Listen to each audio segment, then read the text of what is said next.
बिस्मिल्लाहिर्रहमानिर्रहीम। इय्याका नअबुदु व इय्याका नस्तईन।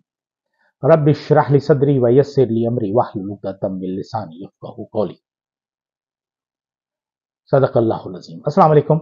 MTL TV के साथ मैं हूं एमटीएल यानी मोहम्मद तस्लीम लंगा।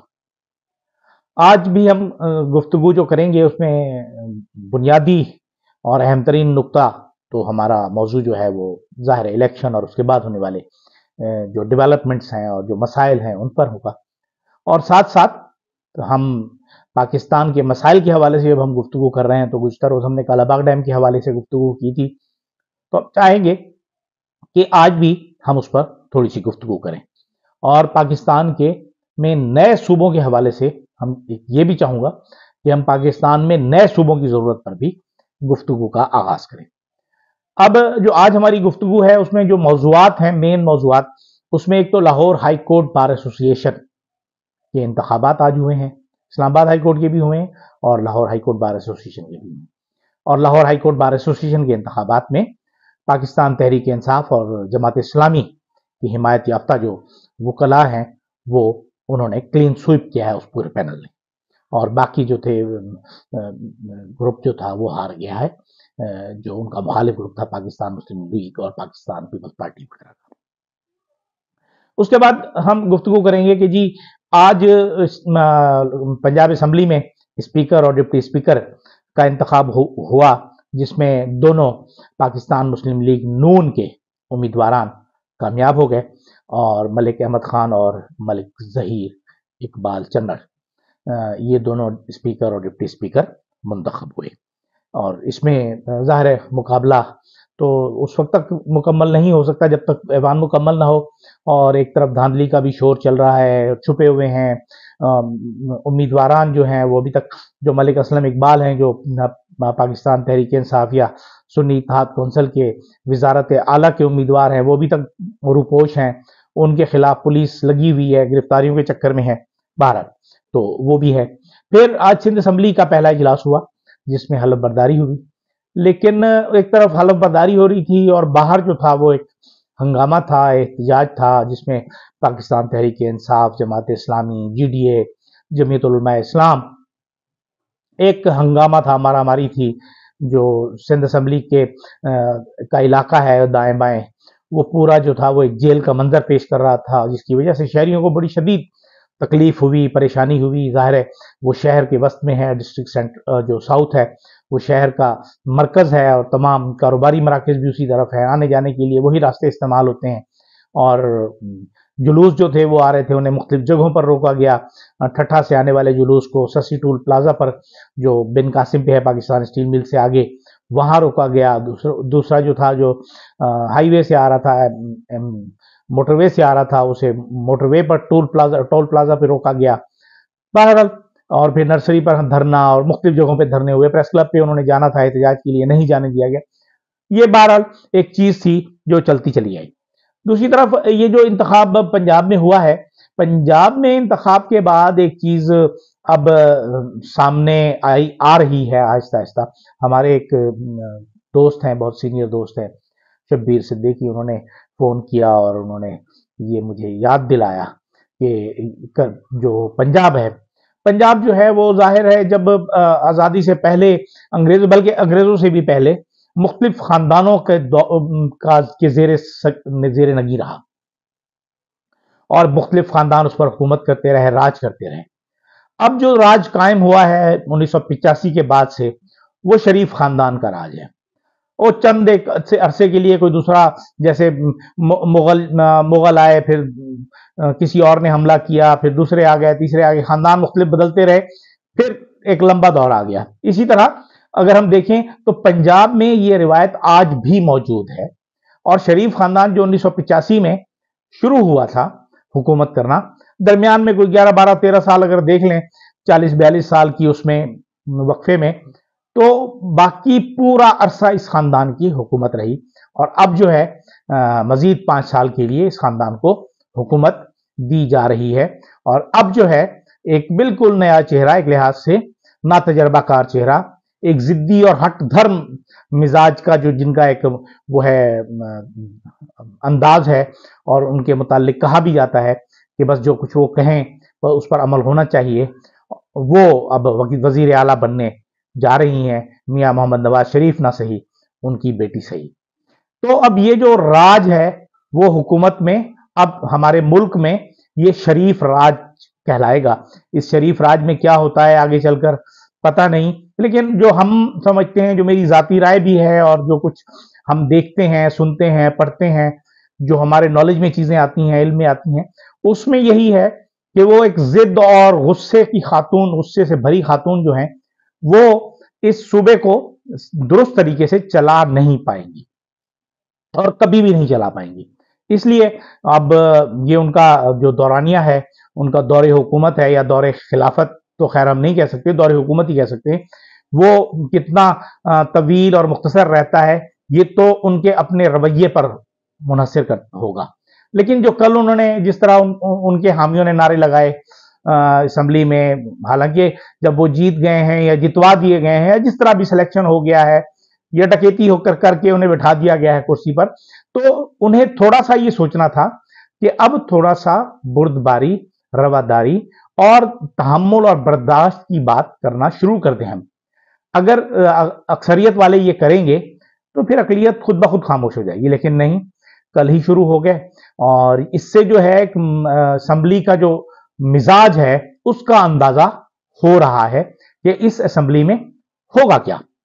अभी आज भी जब वो हो रहे थे, इलेक्शंस हो रहे थे, इंतखाबात हो रहे थे स्पीकर और डिप्टी स्पीकर के, जो हिस्ब इख्तलाफ के लोग हैं, पाकिस्तान सुन्नी इत्तेहाद के मलिक आमिर डोगर, उन्होंने कहा भी, मुतालबा भी किया कि इस इजलास को रोक दिया जाए कुछ एक दिन के लिए, ताकि ऐवान मुकम्मल हो जाए। अभी तक नोटिफिकेशन नहीं हुए, मुकम्मल नोटिफिकेशन नहीं हुए, ताकि कम से कम जो हमारी मखसूस नशिस्तें हैं जो हमें मिलनी है या नहीं मिलनी है उस पर फैसला हो जाए, ताकि हम मुकम्मल ऐवान के साथ, और ये पूरा इस्तेहकाक होता है मुकम्मल ऐवान का। लेकिन कहा गया कि नहीं जी, अब चूंकि वो फलां है और इसमें कोरम पूरा हो जाए तो काम हो जाता है और इजलास हो जाता है, ठीक है। अब वो जिसकी लाठी उसकी भैंस, ठीक है। आप सियासतदान हैं और सियासतदानों का तो काम ही यही होता है कि जिस तरह करें। लेकिन बहरहाल ये जो शरीफ खानदान है या शरीफ दौरे शरीफ जो है, अब ये 5 साल अगले 5 बरस में ये दौरे शरीफ क्या गुल खिलाता है, ये तो आने वाला वक्त बताएगा। लेकिन जो हमारा इलेक्शन कमीशन है वो बिल्कुल बाज नहीं आ रहा अपनी हरकतों से, और वो ये साबित करता हुआ चला जा रहा है, बार बार ये साबित कर रहा है कि उन्होंने इलेक्शन नहीं करना, उन्होंने अपनी मर्जी करनी है, उन्होंने दीदा दिलेरी करनी है, चोरी करनी है, सीनाजोरी करनी है। जैसे अब उन्होंने इलेक्शन जो है मखसूस नशिस्तों के, अभी तक उसका जो नोटिफिकेशन है जो सुन्नी इत्तेहाद कौंसिल का है, मुख्तलिफ हिलो बहानों से उसमें ताखीर की जा रही है, और अब पीर तक ले गए हैं चीजों को। अब कल भी हमने इस पर गुफ्तगू की थी, बाबर एस अकबर बाबर जो हैं वो तशरीफ ले आए हैं दरमियान में, वो जहां वो जाते हैं वहां वो काम खराब ही होता है। अब अगर उन्होंने एतराज कर दिया है कि पाकिस्तान तहरीक इंसाफ को सीटें ना दी जाएं, तो अब क्या होगा, जो मखसूस नशिस्तें हैं वो जाहिर है जो उस असेंबली या उस ऐवान में मौजूद पार्टियां होंगी उसमें वो तकसीम कर दी जाएंगी।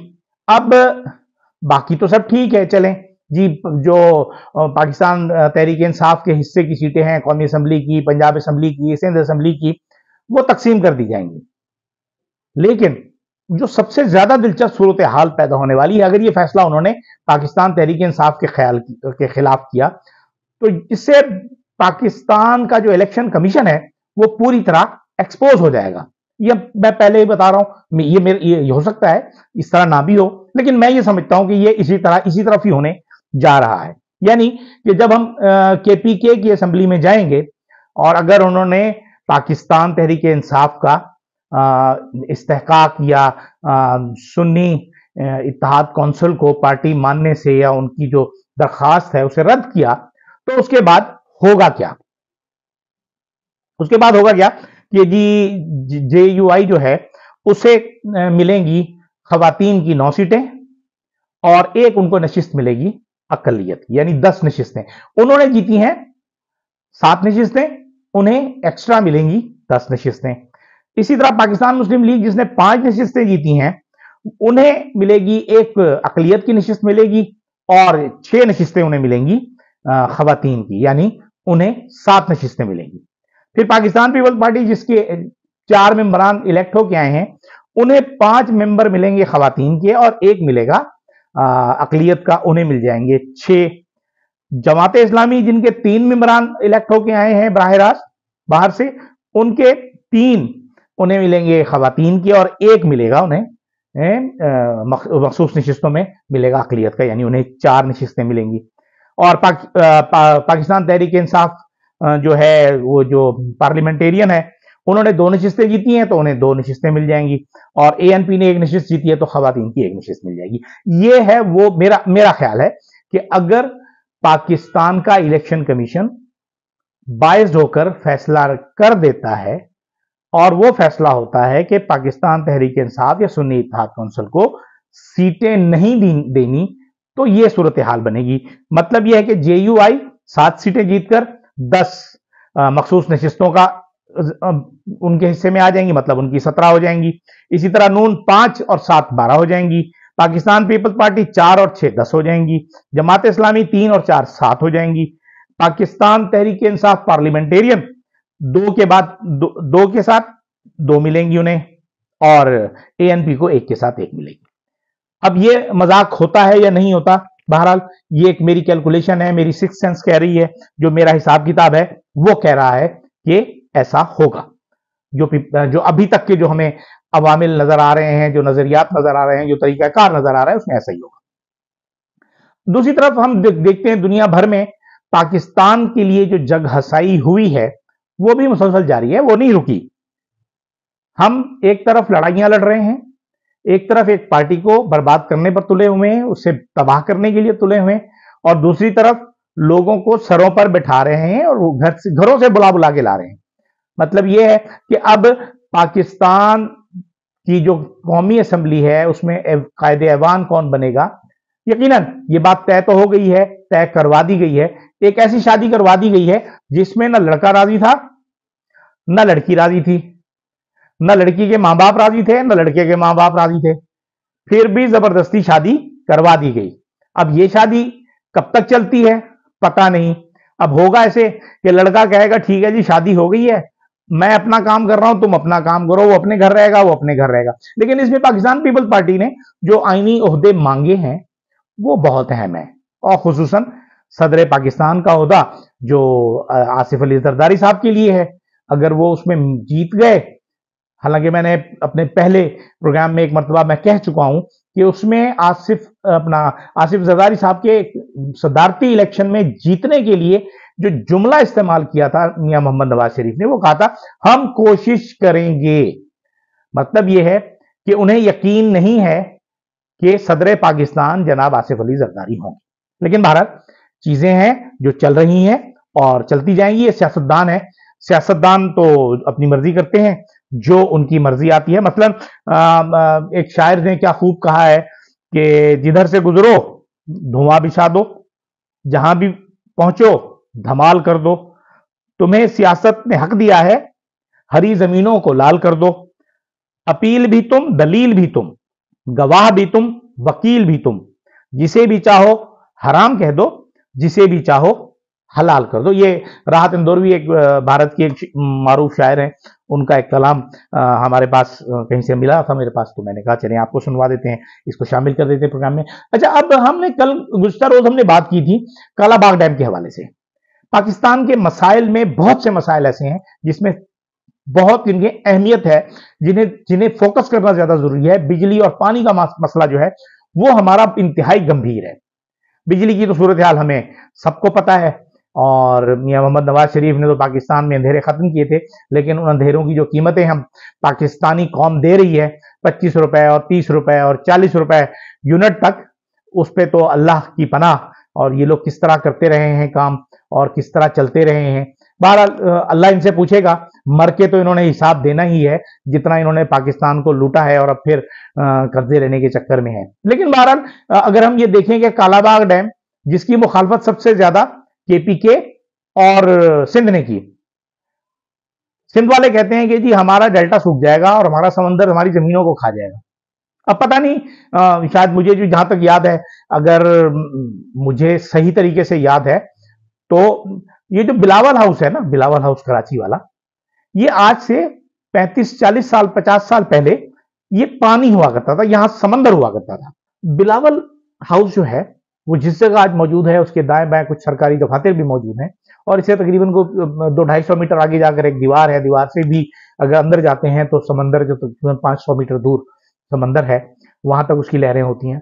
तो मतलब यह है कि समंदर पीछे हटा है, यहां पर पानी हुआ करता था आज से 40-45 साल पहले, बल्कि जहांगीर कोठारी तक, जो जहां तक अब्दुल्ला शाह गाजी की मज़ार के साथ तक पानी हुआ करता था।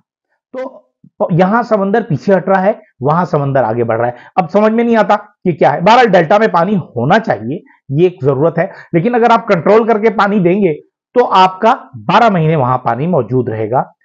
और उससे जो दूसरा अहम फायदा होगा, सबसे ज्यादा है, अगर 6 महीने भी हमारे जमींदारों को, हमारे किसानों को नहरी पानी मिल जाता है, तो उससे उनकी फसलों की कीमत जो है, कॉस्ट जो है, वो बहुत कम हो जाएगी, और उससे उनके फायदे में इजाफा होगा, उनको मुनाफे में इजाफा होगा।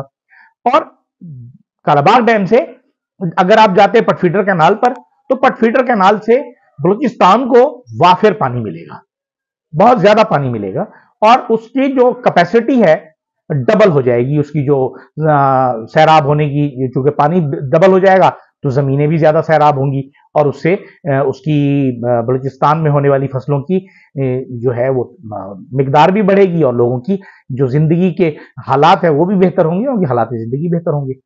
अगर हम जाते हैं केपीके के लिए, तो केपीके मेरे हिसाब से सबसे ज्यादा बेनिफिशियरी है। हालांकि सबसे ज्यादा इतराज केपीके कर रहा है कि जी नौशेरा डूब जाएगा, हालांकि उस नौशेरा को डुबोने से बकौल उनके जो वापडा के एक चेयरमैन थे जिनका ताल्लुक ही नौशेरा से था, उन्होंने हमेशा यही कहा कि जी ऐसी कोई बात नहीं है। और शमसुल मुल्क साहब जो वापडा के चेयरमैन रहे, उनका ताल्लुक भी केपीके से था, और बाद में वो वजीर आला भी रहे, निगरान वजीर आला भी रहे केपीके के। उनका भी यही कहना था, और पूरी जिंदगी यही कहते रहे कि इससे केपीके को कोई खतरा नहीं है, नौशेरा शहर को कोई खतरा नहीं है। जबकि इसके अलावा अगर हम ये देखें तो हमें जो फायदा होगा, जो हमें बिजली मिलेगी, वो बिजली इतनी है 3600 मेगावाट, जो हमारी कम से कम 4 से 5 अरब डॉलर का सालाना हमें बचत दे जाएगी, जो हम फ्यूल में ले रहे हैं, और हमारे लोगों की, आम लोगों के बिजली के बिल कम आएंगे, और उससे बेहतरी होगी। और फिर जो केपीके के लिए काम, सबसे अहम काम है कि केपीके के जो जुनूबी अजला हैं, बन्नू, कोहाट, लक्की मरवत और डेरा इस्माइल खान तक, उन्हें भी पानी मिलेगा, और उनके जो ऊपर के इलाके हैं जहां पानी नहीं पहुंच सकता, नहरी पानी, वहां भी पहुंचेगा। यानी इससे आम आदमी की जिंदगी बेहतर होगी, उसका मेयारी जिंदगी बेहतर होगा।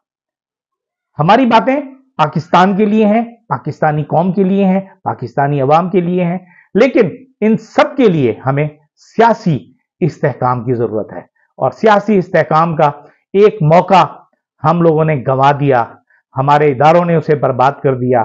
जिसने भी किया उसके लिए वक्त है कि ये फतेह मक्का का जो मॉडल है, अगर ये इस पर अमल हो जाता है तो इसमें हम सबकी भलाई है, हम सबकी नेकनामी है, हमारे अवाम की बेहतरी है, पाकिस्तान की तरक्की है। अगर आपको हमारी बातें पसंद आई हैं तो आप इसे सब्सक्राइब भी कीजिए, लाइक भी कीजिए और शेयर भी कीजिए, क्योंकि आपके शेयर करने से हमारी आवाज़ ज़्यादा से ज़्यादा लोगों तक पहुंच सकती है और पहुंचेगी। हम चाहेंगे आप अपना फीडबैक भी दें, और इस फीडबैक से मुझे ये प्रोग्राम को मज़ीद बेहतर करने में मदद मिलेगी। इजाज़त दीजिए, अल्लाह हाफ़िज़।